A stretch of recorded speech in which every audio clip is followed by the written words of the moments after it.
Olá pessoal, aqui é Adriano Oliveira da Boson Treinamentos e dando continuidade ao nosso curso de redes, hoje a gente vai começar a falar sobre o protocolo Ethernet.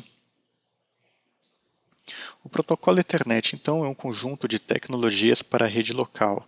Com certeza, se você tem uma rede aí na sua casa, no seu escritório, vai ter aí equipamentos, vai ter a sua placa de rede, seus cabos, todos eles padronizados aí de acordo com o protocolo Ethernet. E esses padrões Ethernet, então, eles compreendem variantes de cabeamento e transmissão de sinal. Lembrar que o protocolo Ethernet, ele opera nas duas primeiras camadas do modelo OSI. A segunda camada, que é a camada de enlace, essa camada a gente conversou bastante aí nos vídeos anteriores, e também ele opera na camada física do modelo OSI, né, que é a primeira camada, a camada de número 1. E quando a gente fala em camada física, é sobre isso que a gente está falando, né? Sobre a transmissão de sinal, sobre a parte física, sobre a frequência com que os dados são enviados, sobre throughput e tudo mais, tá certo? E é por isso que quando a gente fala sobre o padrão Ethernet, a gente vai falar também sobre velocidade de transmissão. E a velocidade de transmissão, nesse caso, vai ser medida em bits por segundo, tá certo? Então a gente vai falar do protocolo Standard Ethernet, que é o mais antigo, que opera a 10 megabits por segundo. Hoje em dia ele já é obsoleto. E hoje a gente vai trabalhar bastante aí com Fast Ethernet de 100 megabits por segundo e o Gigabit Ethernet de 1000 megabits por segundo.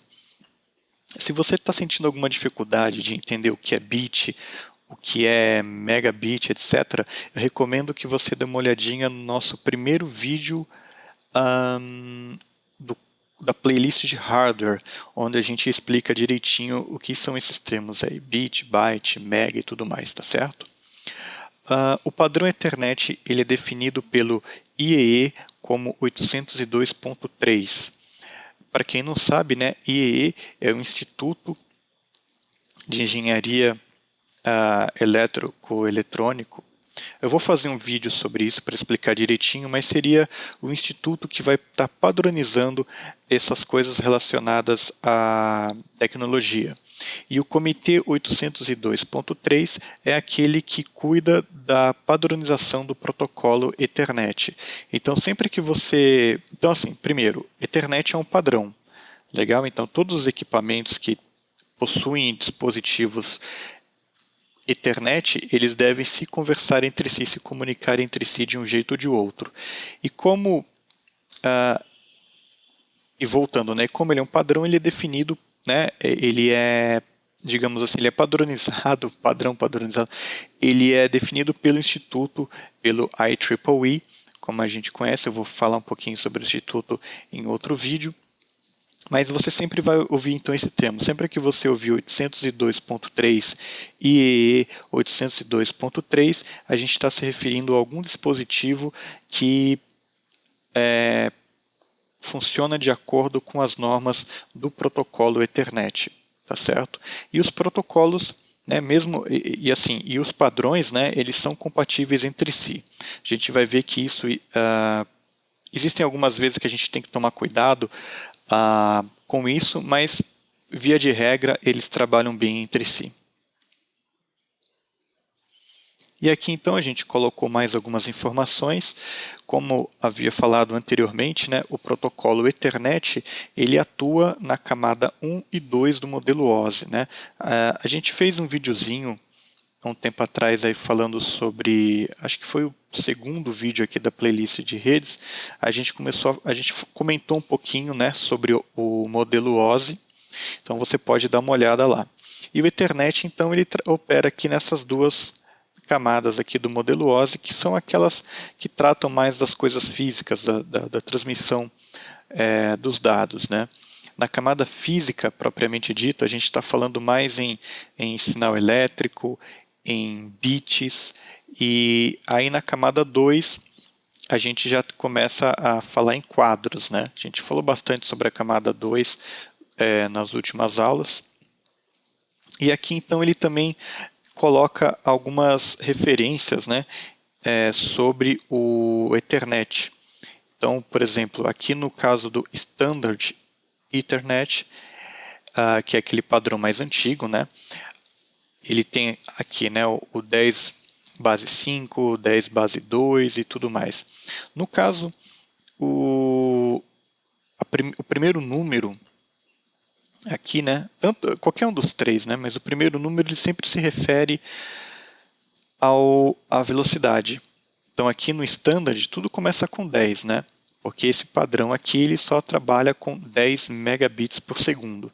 Então você tem depois a palavra base no meio. Pode perceber que a palavra base também aparece nos outros padrões. E a palavra base, então, ele vem de banda base e diz respeito de como que o sinal é transportado, né? O sinal, nesse caso, ele é transmitido e ocupa toda a via. Então, apenas um sinal digital por vez pode ser transmitido. Essa aqui é a ideia da banda base. E no final, a letra indica o tipo de cabo que está sendo usado, né? No caso aqui, quando a gente tem esses números aqui, ó, 5 e 2, nesse padrão mais antigo, a gente está falando que esse aqui é um cabo coaxial, que pode chegar a 500 metros, ou um cabo coaxial que pode chegar a 185 metros. E depois aqui o T significa que isso daqui é um padrão para ser usado com par trançado, ou F com fibra ótica. Lembrando que esses caras aqui eles não são mais utilizados, né? Hoje em dia eu diria já que eles estão obsoletos. Não é impossível encontrar, mas eles estão obsoletos, com certeza. Tá certo? Hoje é muito comum a gente encontrar o Fast Ethernet ainda, né?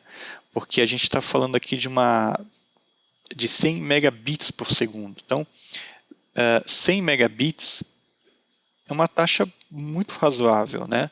Hoje em dia, para uma rede interna, 100 megabits dá conta de quase tudo que você faz, né? Principalmente se você está no escritório. E aqui é a mesma coisa, né? Quando eu tenho uma letra T no final, significa que eu estou falando de uma placa de rede que que usa par trançado. E quando eu falo de um F, né? Por exemplo, se eu pego ali a porta de um switch e falo que é 100 base F alguma coisa, quer dizer que eu estou falando de fibra ótica.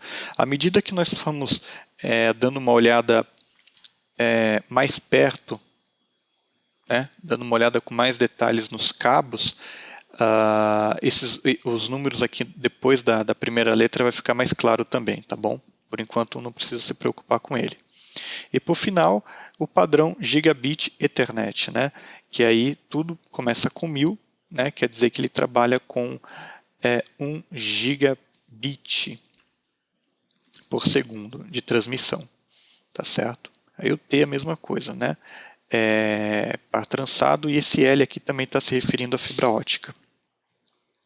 Então, só para você saber, às vezes você pega aquela placa de rede e dá uma olhada lá, né? Fast Ethernet 100 barra... às vezes você vê assim, Fast Ethernet 10/100. O que quer dizer 10/100? Né? Quer dizer que aquela placa ali ela trabalha tanto com 10 megabits por segundo quanto com 100 megabits por segundo. Ela teoricamente tem que fazer isso automaticamente. Algumas em escrito 100, 10/100/1000, que quer dizer que ela é compatível com esses três padrões aqui. Aí no final vai ter lá alguma coisa, base T, que indica então que ela trabalha com par trançado, tá legal? E para terminar esse vídeo, a gente mostra aqui, né, o modo de comunicação simplex, half duplex ou full duplex. No caso do modo simplex, a comunicação é feita apenas em uma direção, né, e nessa direção, por exemplo, o mouse, né, quando você usa o mouse ele só envia comandos para a CPU, mas basicamente não recebe nada de volta, então é uma comunicação simplex. Quando a gente fala half duplex, a gente está falando de uma comunicação que aceita o envio e recebimento de dados, mas não ao mesmo tempo. Ou você está enviando ou você está recebendo. E já o full duplex, ele permite enviar e receber dados ao mesmo tempo, né? Então uma placa... vamos supor que você tem uma placa de rede e um switch e ambos consigam operar em modo full duplex. Quer dizer que ao invés de 100 megabits por segundo, teoricamente você está operando a 200 megabits por segundo. porque as características da placa de rede no manual, na caixinha dela, sempre vai estar mostrando ali a informação em half duplex, tá certo? Então é isso aí, pessoal. Nas próximas aulas a gente já começa a falar sobre os tipos de cabo. No protocolo Ethernet a gente vai falar um pouquinho sobre cabo coaxial, sobre par trançado e fibra ótica, né? A gente vai ter alguns vídeos falando sobre esses cabos, sobre as conectorizações, sobre os conectores usados, e é uma parte muito importante aqui do nosso curso de redes, principalmente para você que quer trabalhar na área, tá legal? Então é isso aí, pessoal. Agradeço aí por vocês estarem assistindo aos nossos vídeos e até a próxima.